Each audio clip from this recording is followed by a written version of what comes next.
Assalamu alaikum warahmatullahi wabarakatuh. Bismillahir rahmanir rahim. Alhamdulillahi rabbil alamin. Wa sallallahu ala nabiyyina Muhammadin wa alihi wa sahbihi wa sallama, amma ba'd. Ndugu yangu, nakukaribisha tena katika sehemu ya 15 ikiwa tunaendelea na somo letu la mirathi. Leo tunaangalia watu ambao wanastahiki kupata thuluth.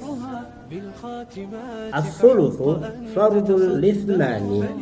Thuluthi ni fungu la watu wawili. Wa kwanza anastahiki kupata thuluthi al-ummu, mama. Mama anapata thuluthi inda adami wujudi far'i alwarithi, wasiwepo far'i alwarithi, wasiwepo watoto au wajukuu, wasiwepo watoto wa marehemu au wajukuu wa marehemu. Lakini pia wasiwepo mandugu wengi, makaka, madada, wasiwepo hawa. Wakikosekana hawa, mama atapata fungu lake la thuluthi.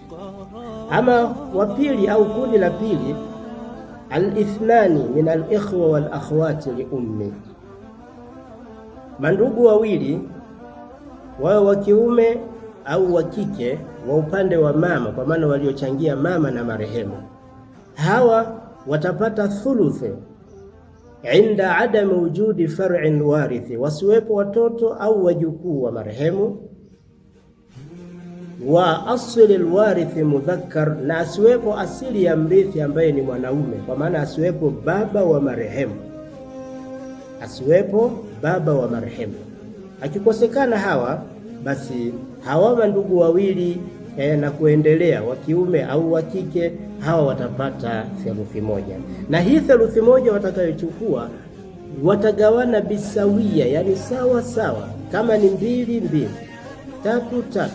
Hakuna ile kuzidiana kama tulivyoona kule sehemu zingine, lidhakari mithlu hadhil unthayaini. Hawa hawawezi kuzidiana, watagawana sawa kwa sawa. Ndugu yangu, hawa ndio ambao wanaostahili kupata fungu hili la thuluthi. Wabillahi tawfiq.